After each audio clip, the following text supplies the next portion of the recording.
국민의힘도 어제 중요한 이슈가 있었습니다. 매일경제 6년입니다. 우파 본색이 옅어진 젊은 야당 우클릭 황교안 최재형 낙마했다. 어제 국민의힘 대선 후보 경선 2차 컷오프가 있었죠.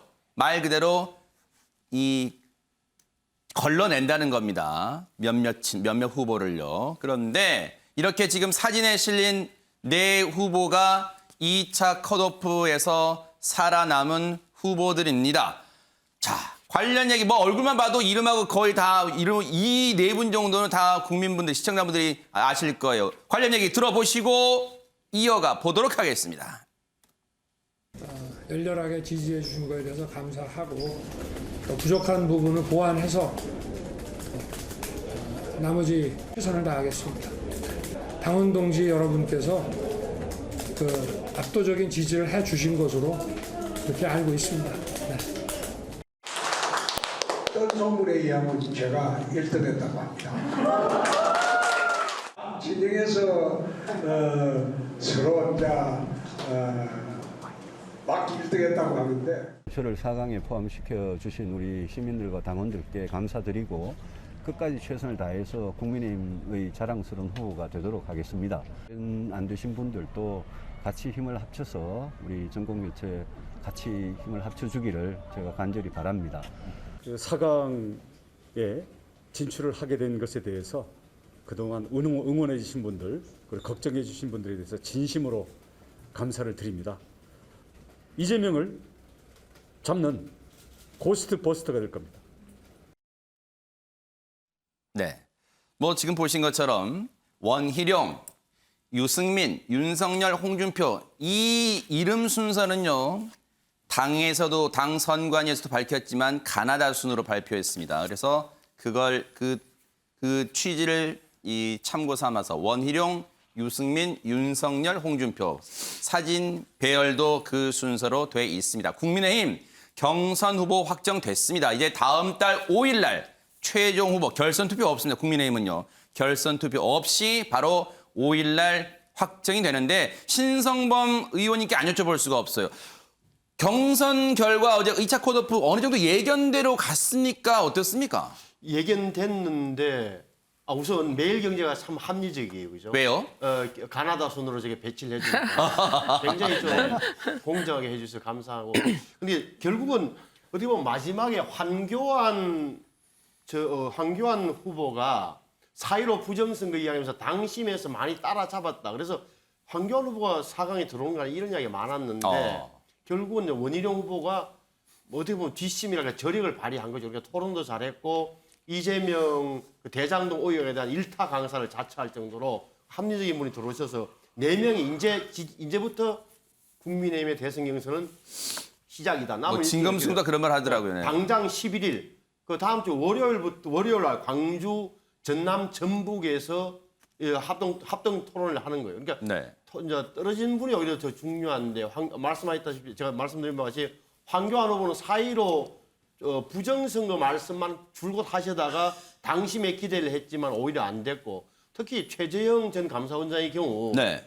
정치에 입문한 지 석 달 만에 캠프도 해체하시고 최선을 다했습니다만 안 되신 게 좀 눈에 띄고 하태경 후보 좀 그렇고 네. 그래서 저는 4명이 올라갈 만한 분들이 올라갔다. 물론 이제 결과는 모릅니다만 네. 적어도 당심, 민심 그리고 이런 데서 적절하게 균형적으로 저는 되었다고 생각합니다. 네.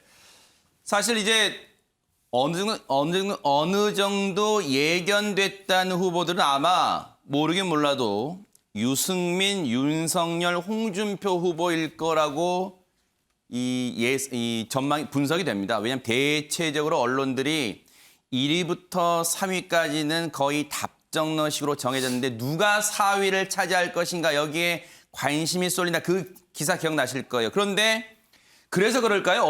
일부 언론에서는요. 원희룡이 이번에 승자다. 네, 이 4인방이 포함돼서요. 그래서 스포트라이트를 많이 받았다. 이런 얘기도 나오고 있는데 반면 여기 가볼게요. 최민희 의원님, 최재형 전 감사원장이 이제 컷오프에서 탈락 고배 마신 걸 놓고 당 내에서도 여러 의견 나오겠습니다만 여당에서 조롱 섞인 뭐 반응들이 많이 나왔다고 해요. 뭐 저 어떻게 봐야 될까요? 왜 그럴까요? 우선 저분은 감사원의 정치적 독립성, 중립성을 훼손한 감사원장으로 기억될 겁니다. 가지 마셔야 될 길을 간 거예요. 임기가 끝난 것도 아니고 임기 도중에 나와서 석 달 만에 야당으로 가서 대선 후보 나온다는 게 말이 됩니까? 감사원장이. 그에 대해서 어떤 조롱인지는 제가 미처 살펴보지 못했으나 비판이 나오는 건 당연한 것 같습니다. 그리고 나와서 보여준 행보도 아마 야당의 일부가 요구했던 것은 좀 중도 행보, 점잖은 보수 이런 모습일 텐데 극우적 행태를 보이셨거든요. 그래서 결과는 필연이다. 뭐 이렇게 생각합니다. 근데 저는 이분이 탈락한 것을 보고 제일 먼저 떠오른 사람이 고 김재윤 의원이었습니다. 고 김재윤 의원의 2심 판사였는데 그분 김재윤 의원 좀 억울한 측면이 있거든요. 근데 억울함을 강화해줬다고 주장을 하고 있어요. 그런데 저분이 감사원장 됐을 때도 김재윤 의원이 어떻게 저런 사람이 감사원장이 되냐 아무리 탕평이 좋아도 이렇게 비분관계했는데 대권 후보 나온다는 소식을 듣고는 극단적 선택을 하셨거든요. 그래서 결국은 사필 규정이다. 가지 말아야 될 것은 가지 말아야 되고 공직자가 어떻게 처신해야 되는지를 역설적으로 반면교사로 보여준 분이라고 생각합니다. 네. 어쨌든 이제 국민의힘은 8명의 후보 중에 4명으로 이제 최종 경선을 치를 후보 4명이 정해졌습니다. 이제 다음 주부터 열띤 이 경선에 돌입할 것 같습니다. 그런가 하면 다음 기사 보겠습니다. 그런데 동아일보 오면 보니까요. 윤석열, 홍준표 후보 캠프 측은요. 서로 내가 1위다.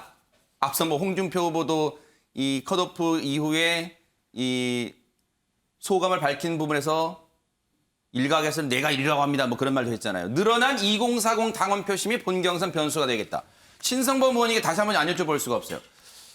서로 1위로 하고 물론 어제는 그 정홍원 관리위원장이 말은 안 했단 말이에요. 순위는 안 밝혔어요. 근데 어떻게 1위라고 얘기할지 모르겠습니다만 1위라고 주장하는 그 배경 같은 게 좀 있을까요? 발표를 안 했죠. 그래서 비밀입니다. 그리고 제가 듣기로는 아마 4명인가 5명인가 보고 폐기했다 그러니까 각 캠프에서는 뭐 지금 단계에서는 다음을 노리고 내가 1등 했다고 주장할 수 있는 거죠. 충분히. 특히나 윤석열, 홍준표 캠프에서는 지금까지 여론조사가 근거가 있으니까 내가 1등이라고 해서 주장해도 지지자들에게 아주 좋은 소식이니만큼 자가 발전하는 건데 분명한 것은 적어도 당심은 윤석열, 일반 민심은 홍준표, 유승민으로 좀 양분된 거라고 봐요. 그분은 정확한 거예요.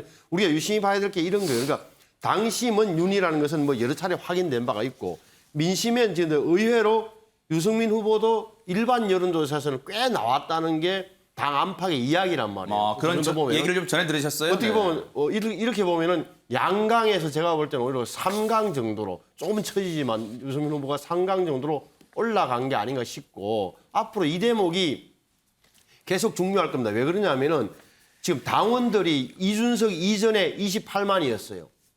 근데 이준석 되고 나서 25만 명이 늘었어요. 그래서 53만 명이 됐는데 요번에 어제 투표한 사람은 그 53만이 다 한 게 아니라 38만 정도, 38만이 투표를 했어요. 왜냐하면 15만 명은 아직 투표권이 없어요. 본선에는 들어와요. 그러니까 35만 명 중에서 투표율이 49.94, 50%. 그러니까 한 38만, 19만 명의 당원이 투표한 게 30%. 나머지 3천 명, 1,500, 1,500, 3천 샘플 갖고 한 여론조사가 70%. 이게 어제 결과입니다. 네.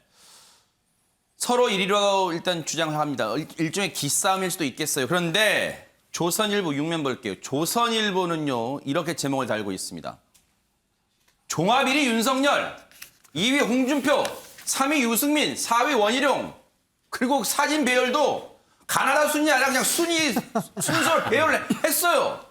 아니 유영하 교수님 이거 어떻게 합니까? 어제 발표 안 했잖아요. 이거 어떻게 한 거예요? 글쎄 매일경제하고 비교한다면 언론을 비교하면 조선일보는 윤석열 후보가 1등이 되기를 원하는 것 같습니다. 하여튼 간에 무슨 이유인지 모르지만. 네. 굳이 말하면 오늘 중앙일보도 순위를 아예 밝혔더라고요. 1, 2위 윤석열, 홍준표, 3, 4위네. 상당히 저거는 진짜 뉴스가 아닌 것 같은데. 기사를 보니까 모르죠 이건. 네. 본지 취재를 종합해보면 이 한 주를 걸쳤더라고요. 저도 이제 받았는데 하도 네. 많이 돌아요. 하도 많이 돌기 때문에 저한테까지도 오던데 뭐 저런 식으로 나와 있는 근데 그것이 확실한 근거가 있는 게 아니잖아요. 차라리 공개하면 좋겠다는 그런 생각도 드는데 이렇게까지 논란이 될 정도면은 그러면 이제 판단을 할 수 한 달이라는 여유가 남아 있으니까 판단을 할 수 있는 것인데 근데 이제 저는 그런 것 같아요. 신 의원님이 말씀하셨지만 현재까지 여론조사라든가 최근의 경향성을 봤을 때는 당 쪽에서는 윤석열 후보가 앞서는 것 같고 네. 그리고 이제 여론 쪽에서는 홍준표 후보가 앞선다. 특히 여론조사를 근거로 했을 때는 그런 것이 일반적인 정설인 것 같은데요.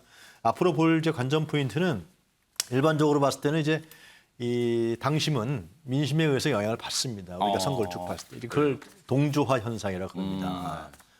그러니까 민심을 이기는 당심이 없다 그러잖아요. 과거 박근혜하고 저 이명박 선거 때도 그랬고 경선 때도 그랬고 모든 선거에서 다 그렇거든요. 근데 그런 현상이 벌어지냐라는 거죠. 과연 이제 상당히 많은 그 당직자와 세력이 지금 윤석열 캠프에 가 있는 걸로 알고 있고 홍준표 후보 캠프에는 현역 의원이 한 명도 없는 것 같아요. 그런데 과연 그러한 민심이 당심을 영향을 미치는 동조화 현상이 과연 국민의힘에서 발생할 것이냐. 발생하지 않는다 그러면 그건 좀 상당히 뭐라 그럴까요? 다른 현상이 나타나는 거죠. 네. 일반적으로 상식적으로 이해할 수 없는 현상이 나타나는 거죠. 네. 하여튼 뭐 그러기 때문에 그게 가장 저는 관전 포인트 같고 그다음에 윤석열 후보에 대해서 이 네 명이 나와서 봤을 때 이 세 사람은 사실상 정치를 오래 하신 분들입니다. 그러니까 자기 정치적 경향성들이 있어요. 정치적 훈련된 사람이고 홍준표 하면 떠오르는 이미지가 있었단 말이죠. 그동안에 쫙. 정치적 지향성들이 있는 사람들이죠. 한마디로 얘기하면. 근데 윤석열 후보 같은 경우는 검찰총장 하다가 반문재인을 기치로 해서 들어온 사람이고 네. 윤석열 후보가 높은 지지율을 가질 수도 있었던 거는 국민의힘의 지지자층들이 정권 교체를 할 수 있는 사람이다. 그게 가장 컸던 거예요. 네. 다른 세 사람처럼 윤석열이라는 어떤 정치적인 내용이나 방향을 갖고 지금 윤석열을 지지하는 거 아니랍니다. 정권 교체에 어떻게 보면 정치적 수단으로서 지지하는 네. 것인데 그것이 근데 지금 계속 좀 최근에 뭐 주술 정치 논란이라든가 처가 리스크라든가 또 화천대유 사건 문제까지 결부되어 있다는 의혹 또 이제 여러 가지 그런 부분들이 검찰 사유화 논란까지 있기 때문에 과연 이런 부분들이 이제 국민의힘 지지자층들이 어떻게 판단할 거냐. 야권 지지자층들이. 과연 정권 교체를 할 수 있는 인물이냐. 네. 아니냐. 네. 이런 부분들이 저는 두 가지 포인트. 네. 두 가지 포인트가 향후에 한 달 동안 우리가 야권의 경선의 그 과정을 보는데 중요한 포인트가 아닐까 생각합니다. 문인철 평론가님은 또 여론조사 전문가시기도 하니까 여쭤볼게요. 일단은 어떻게 이 중앙일보랑 조선일보는 취재를 했길래 순위를 이렇게 과감하게 공표했는지도 일단 궁금하고 그리고 앞서도 말씀드렸습니다마는 서로 1위라고 주장을 한단 말이에요. 그 1위라고 말하는 게 본경선에 들어가면 어떤 이 유권자들한테 당원들이나 일반 국민에게 어떤 심리적으로 영향을 미칠 수가 있어서 그렇게 하는 겁니까? 어떻습니까? 두 가지 엮어서 여쭤볼게요. 이제 결승에 올라갔으니까 기선을 잡아야죠. 그래서 내가 많이 얻었다. 표를 많이 얻었다. 내가 1등이다. 그러니까 이야기해야 되는데요. 아까 홍준표 의원 홍준표 후보 발언을 보니까 조금 자신감이 없는 것 같아요. 뜬 소문에 의하면은 내가 1등을 한 것 같다.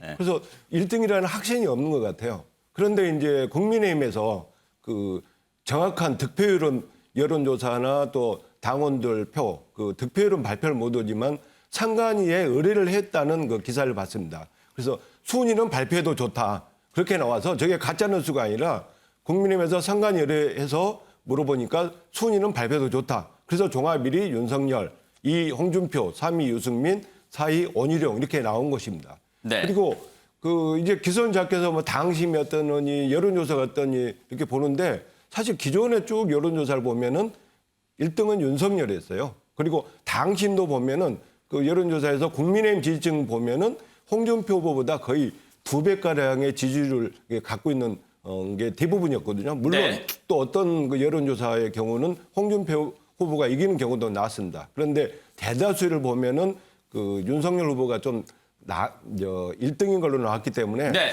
그 기존에 이렇게 분석을 나온 것을 보면은 1등은 확실하게 윤석열 후보였다. 이렇게 이야기를 하겠고요. 그리고 떨어진 후보, 최재형 후보에 대해서 참 민주당에서 그 조롱 섞인 모욕을 주고 그러는데요. 참 보기 안 좋아요. 감사원장 최재형 임명될 때 최재형 감사원장 임명될 때 여권에서나 청와대에서는 얼마나 칭찬을 했습니까?